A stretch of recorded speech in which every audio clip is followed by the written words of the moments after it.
રાજ્યમાં સ્થાનિક સ્વરાજની ચૂંટણીનો ધમધમાટ. મુખ્યમંત્રી ભૂપેન્દ્ર પટેલે કચ્છના અબડાસા અને ગાંધીધામમાં સંબોધી સભાઓ. કહ્યું, ભાજપાને આપેલ પ્રત્યેક વોટ વિકસિત ભારતના સંકલ્પને બનાવશે મજબૂત. તો નાયબ મુખ્યમંત્રીએ છોટાઉદેપુર, પંચમહાલ અને દાહોદમાં વિકાસ સંકલ્પ સભામાં ભાજપની જીતનો વ્યક્ત કર્યો વિશ્વાસ.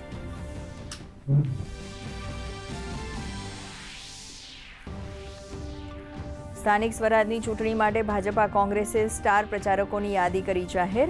ભાજપે રાજ્યના 4 ઝોનમાં 20 સ્ટાર પ્રચારકો, જ્યારે કોંગ્રેસે 40 સ્ટાર પ્રચારકો કર્યા જાહેર. તો જનતાને રીઝવવા ભાજપ કોંગ્રેસે વિવિધ જિલ્લાઓમાં જાહેર કર્યા સંકલ્પપત્રો.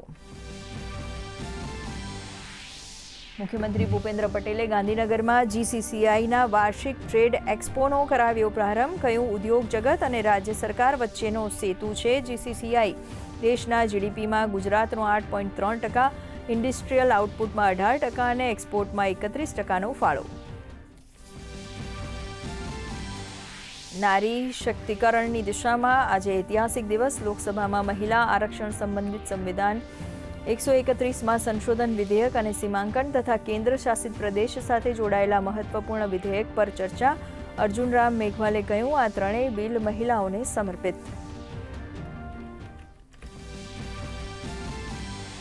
લોકસભામાં મહિલા આરક્ષણ બિલ પર પ્રધાનમંત્રી નરેન્દ્ર મોદીનું સંબોધન. કહ્યું, સંસદીય લોકતંત્ર માટે આજનો દિવસ મહત્વનો. આ બિલ દેશની દશા અને દિશા નક્કી કરશે. તો વિપક્ષને આ બિલને રાજકીય રંગ ન આપવા કરી અપીલ. કહ્યું, મહિલા અનામતનો વિરોધ કરનારને દેશની મહિલા માફ નહીં કરે.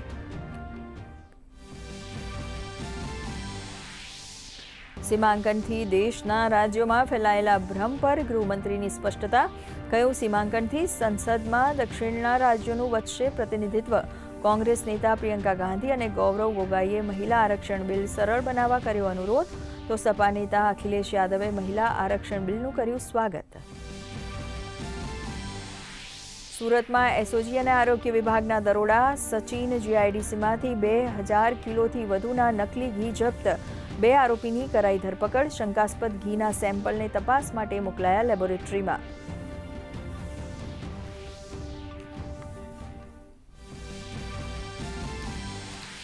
રાજ્યમાં કાળઝાળ ગરમીથી જનજીવન પ્રભાવિત. 41.9 ડિગ્રી મહત્તમ તાપમાન સાથે રાજકોટ સૌથી ગરમ શહેર. તો અમદાવાદ 40.4, અમરેલીમાં 40.3 ડિગ્રી, ગાંધીનગરમાં 39.6 ડિગ્રી તાપમાન. તો આગામી 19 અને 20 એપ્રિલે રાજ્યમાં માવઠાની આગાહી.